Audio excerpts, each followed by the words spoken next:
So, welcome everybody. Today, we're going to be diving into nature, art, and mindfulness, and how we can have a practice either for ourselves or if we're a facilitator.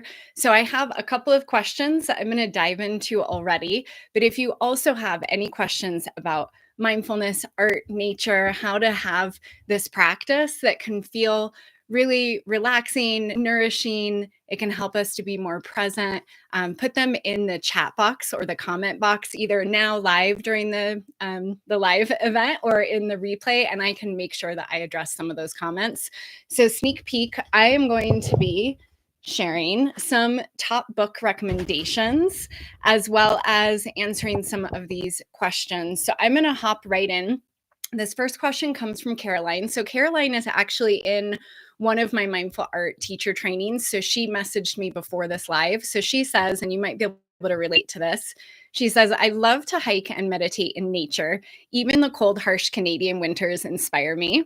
I collect stuff all the time that could be used in art projects such as leaves, acorns, flowers, stones, sand. And so she shared a few questions, which I'll mention. She says, thank you and looking forward to the Q&A. So this first question is how to include nature found object items into mindfulness and art. So she mentioned a handful of different ones already. And she says, what kind of items are the best and what kind of projects? So I love this question. I usually always start by saying that it's best to use whatever type of nature objects you have access to. So that's going to be very different if you live near a beach compared to I live in Colorado in the US. So I am surrounded by trees and forests. And so I have access to rocks, but not things like sand or seashells, things like that. So the key part is to just consider what do you have in your environment. And that could even be if you only have access to your garden or your backyard or maybe a park nearby. So you can still have this immersion in nature without going somewhere else. And so a couple of things that I like to mention is depending on the weather of the location, this can make a difference in our art projects, whether for ourselves or if we're sharing and facilitating with other people. So sometimes Mother Nature has a mind of her own. So wind can definitely be something that comes into play. So if you're I love to do mindful art in nature, especially during the fall season, because of all of the changing of the leaves and the colors. And if you're doing a mandala practice, which is just kind of a circle shape, and let's say you're collecting rocks and twigs and leaves and flowers outdoors, maybe that have already fallen onto the ground, and you're having them in this mandala circular shape, it's not going to be as helpful if it's very windy, if you're using objects that are really light. So things like that, just to consider. Something that I love to do, and this is a question she has a little bit later, which is what are some of my favorite art and nature projects, but I'm going to mention part of it now, is that one thing I love, it's one of my favorites in nature, is to do contour drawing or blind contour drawing. So if you're unfamiliar with that, it's mostly keeping your eyes on whatever the object is. So in this case, maybe it's the tree and the branches and noticing the different shapes as they might move in the wind. And then you have an art journal or a pen or a crayon or a marker, and you're keeping your pen on the page without looking at the page. And oftentimes you can even do this with your non-dominant hand. So you can imagine with that practice that the marks that you're making are not going to be precious. They're not going to be perfect or a masterpiece. It might look very free or expressive or loose or even kind of like a scribble drawing. And I love the blind contour drawing for that reason, because I don't know about you, but as a creative, sometimes we can put a lot of pressure on ourselves and we can want to create something that is perfect or that's a masterpiece or that we can hang on a wall. And so by having these practices that are less precious, it can free up some of that just so we can start moving and also just being in the moment. So that's why I really love and enjoy combining mindfulness with art and nature, is because there's also this invitation to be really present with what's happening with you and in your environment in that moment. So I don't know, I'm sure many of you have experienced this, but I experience it every time I drop into nature. There's a sweet small forest near my house, which is one of my favorites.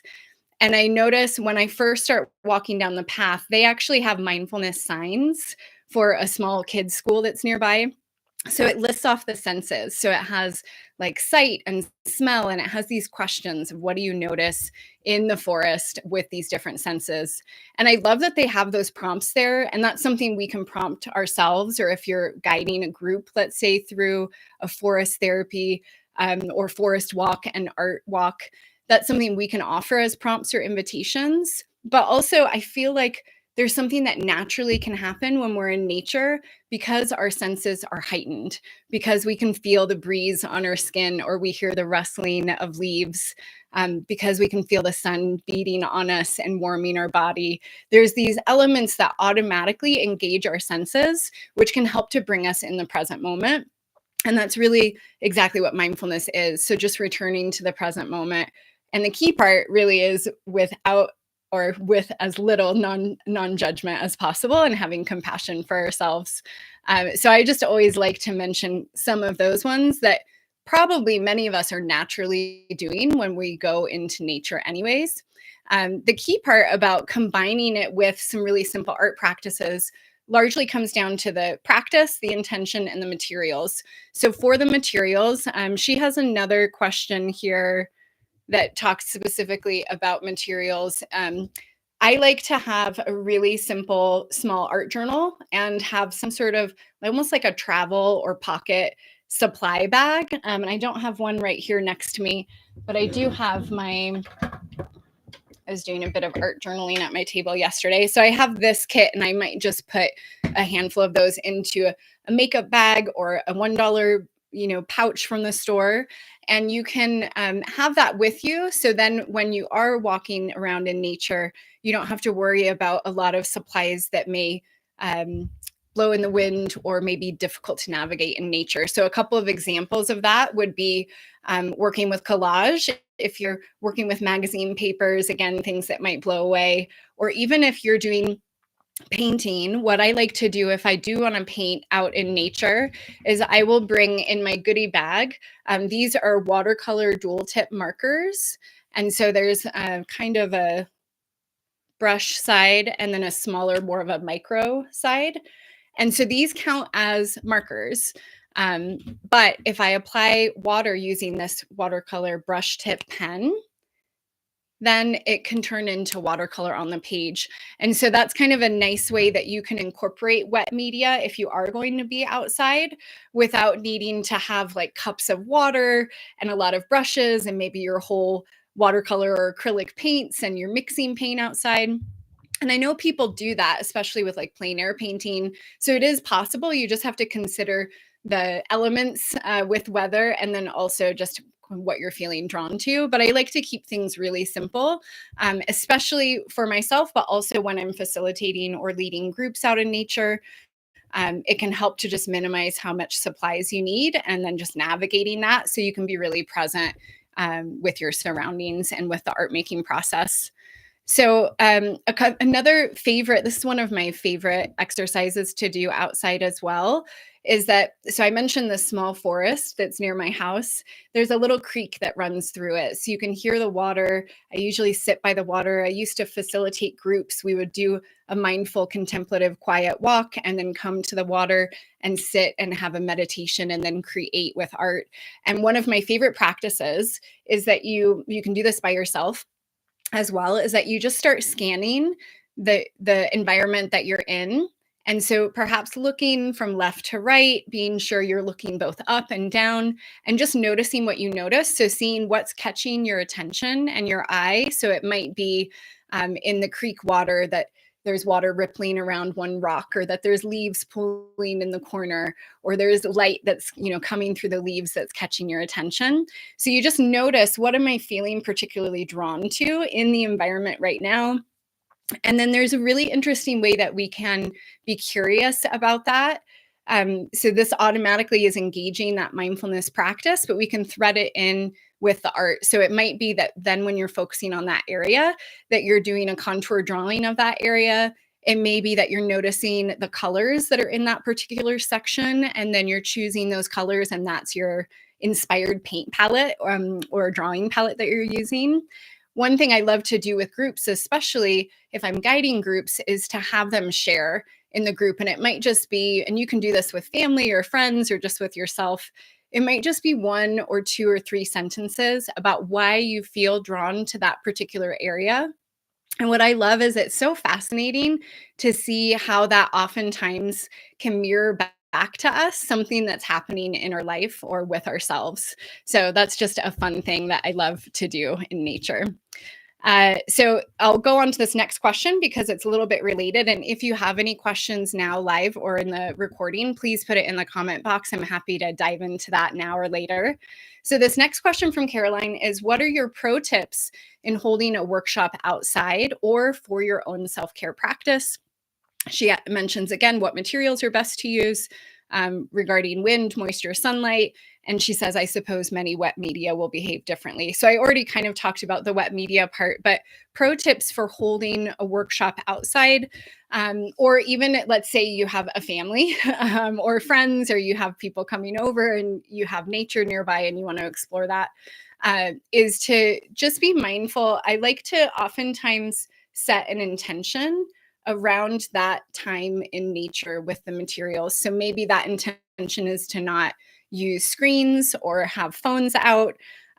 Maybe that intention is to not have a lot of extra side chatter or talking, and it's really dropping into the expression and exploring that. And maybe there's still sharing, but it's more intentional sharing. And then I love to bring in the senses, as I mentioned, either for yourself or if you're guiding others.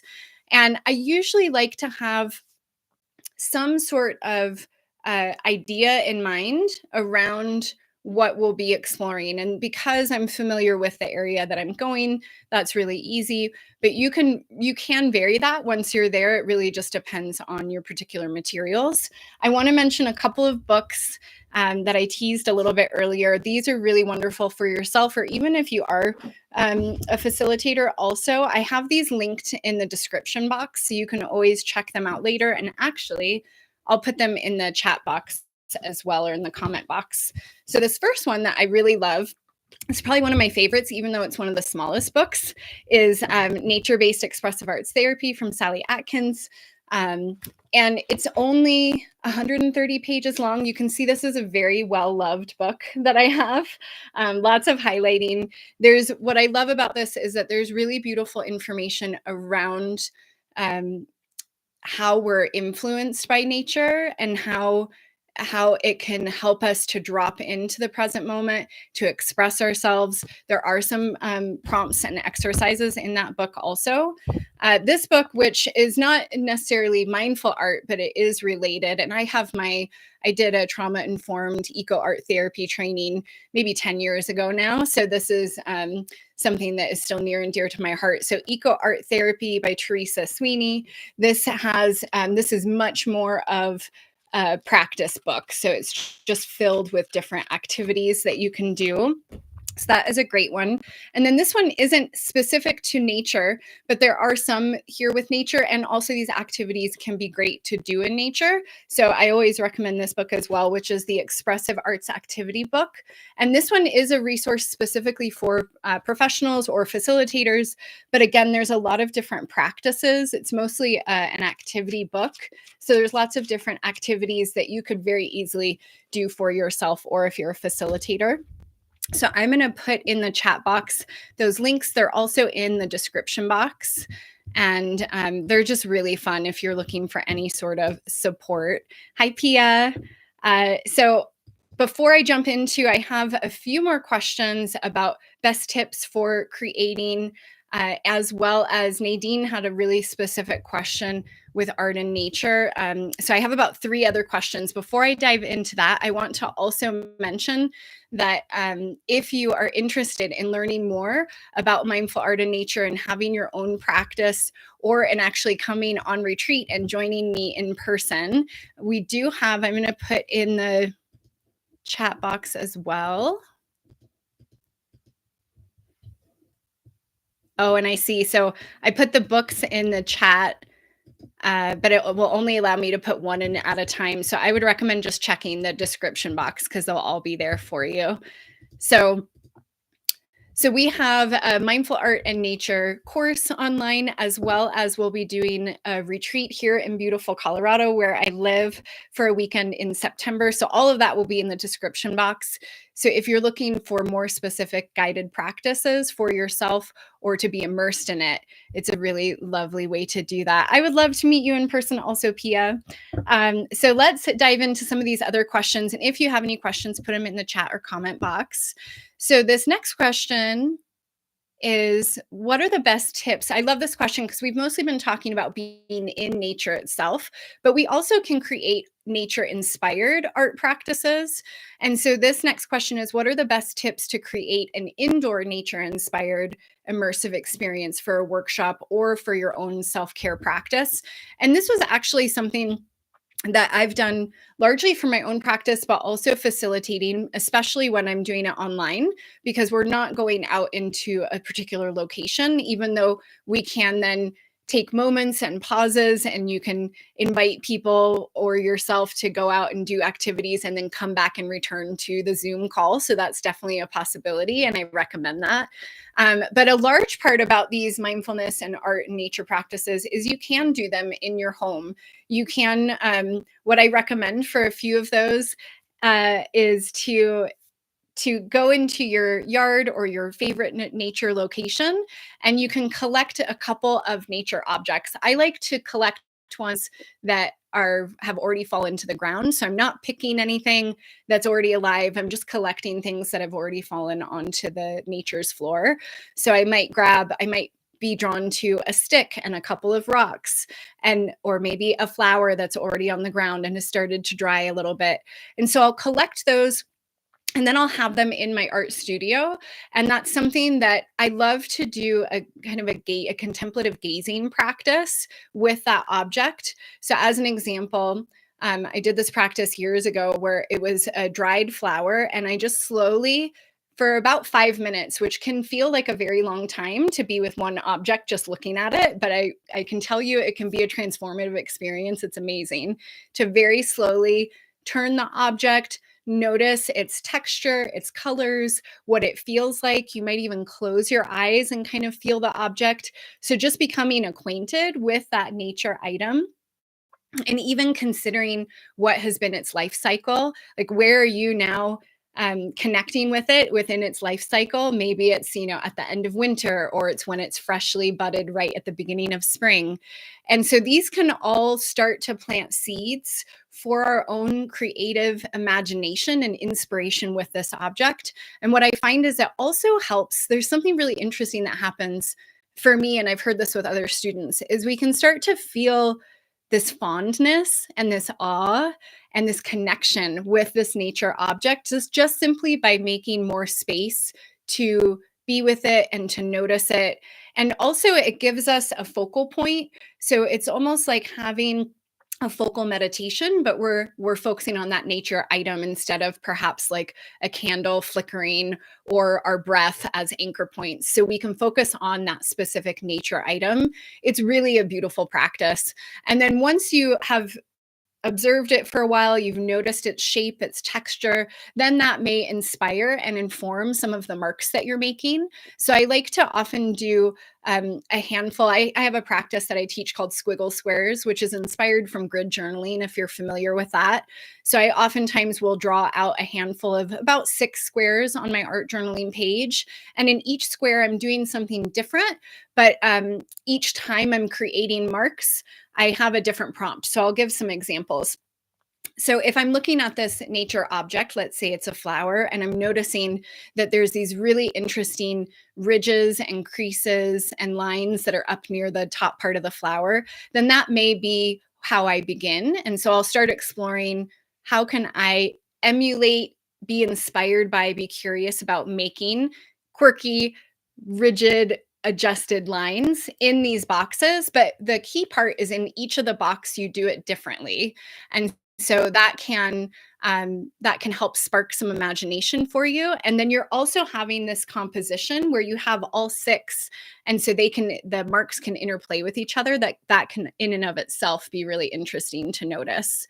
So I typically do, when I do the squiggle squares practice, I do about 4 rounds. And so it might be that I'm noticing that shape first, then I might be noticing the color. And so I'm choosing to add that color, maybe not to all of the boxes, but to a variety of them.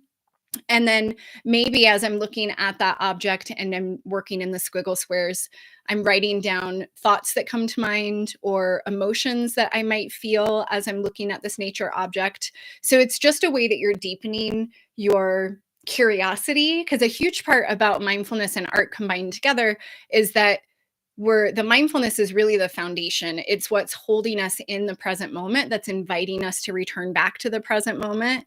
And we're being curious, we're being awe-inspired. And so having this nature object can help to have that anchor point. And then as we're building that into the art practice, it's layering. And usually what I find for myself, but also students that I work with, is that once we're doing that, we get so immersed and lost in this really beautiful nature object that maybe we've never spent that much time exploring before, and seeing all of these variations and then seeing how we can vary that on the page, that we get really engrossed, and it can start to feel like we drop into a flow state.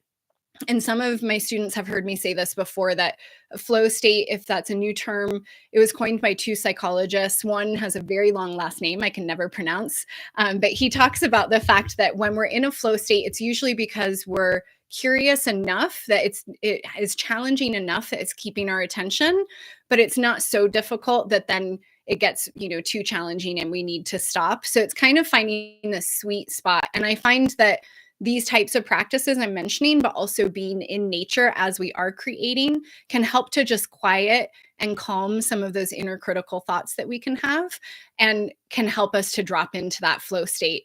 I find usually as well, when you're being curious about a nature item, or if you're in nature, it's new every time. So I can go to the exact same creek and the sweet forest near my house that I love. And every single time I've gone there for years and years, it's different. And that's largely because, it's a different season. The time of day is different. The weather is different. I'm different.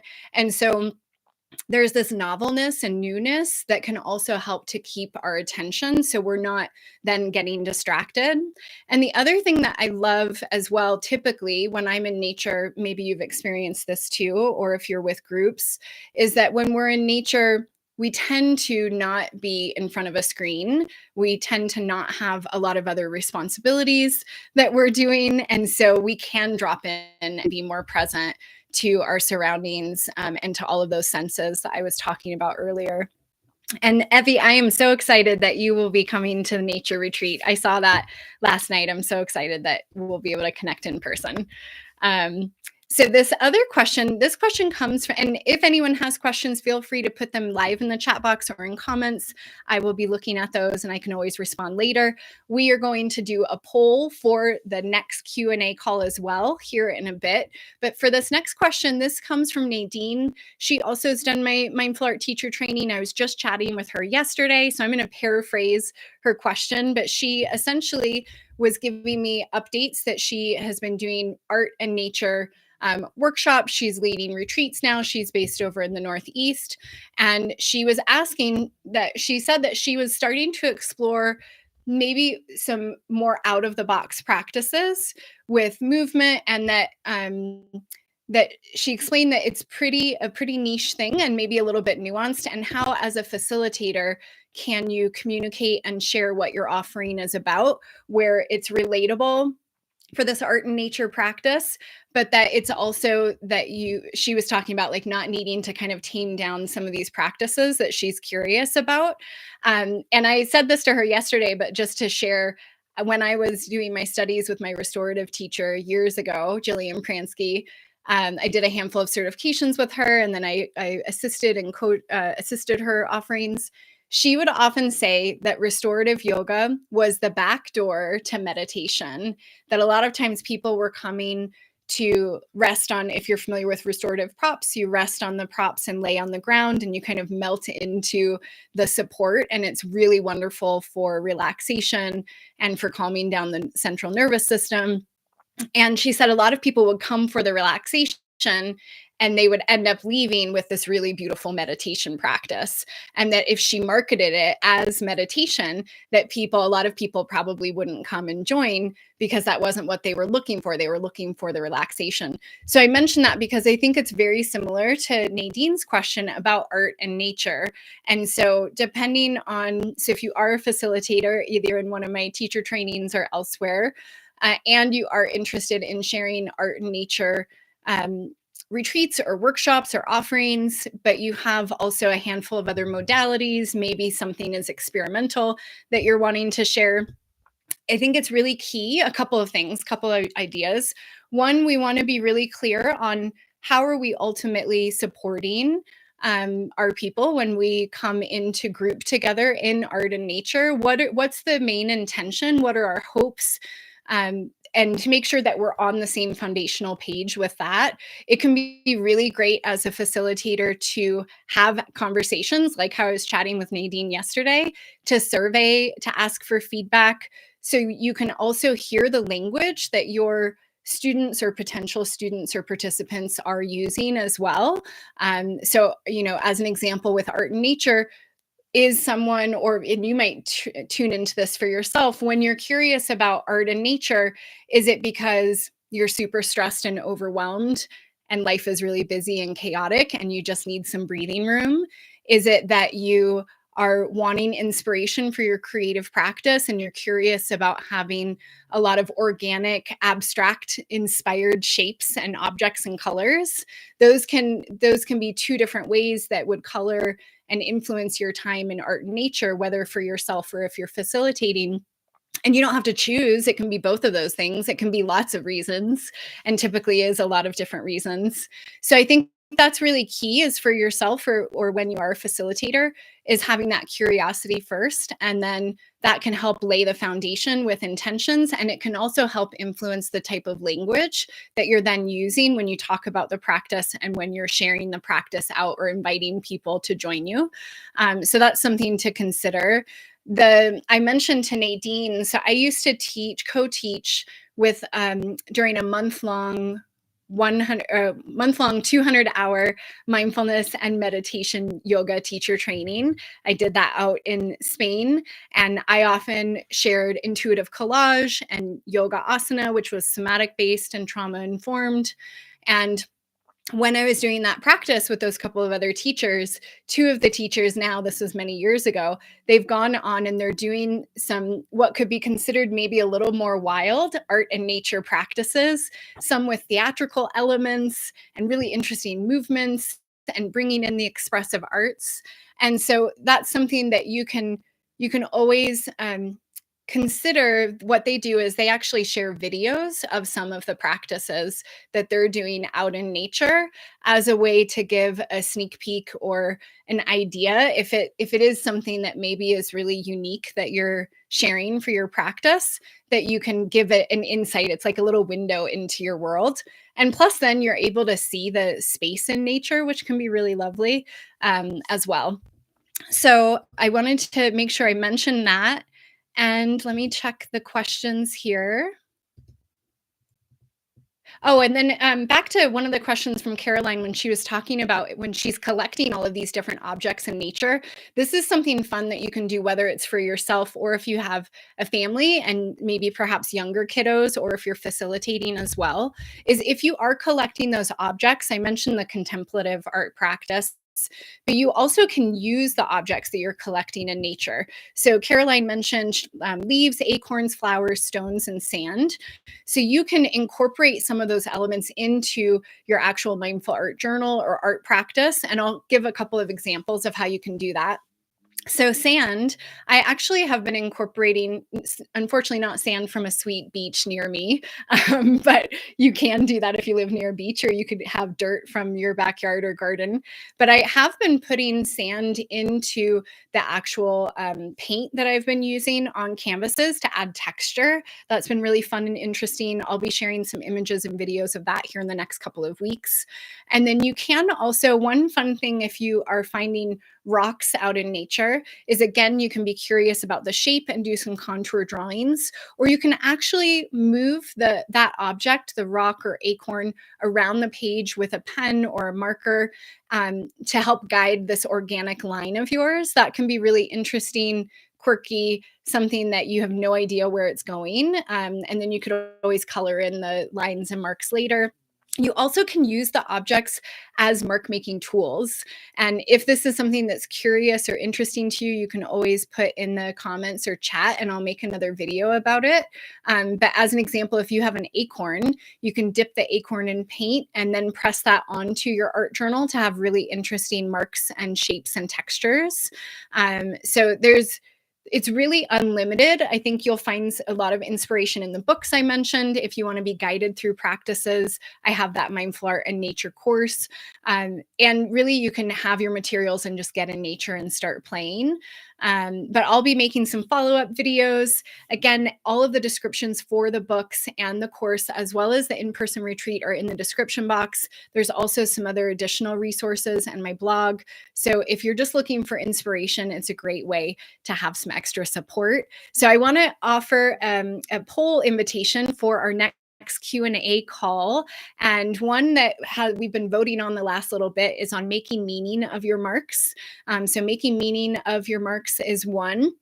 And then if you want to also pop in other suggestions that you might have. So making meaning of your marks, mindful art for kiddos was another one. And then if you want to add anything, so you can just put it in comments. I will post a question later, and we'll be doing another Q&A call probably in 2 weeks. So not this next Tuesday, the following one. And I hope that this was inspiring for your own art and nature practice. And we will connect more very soon. Wishing you well and happy creating.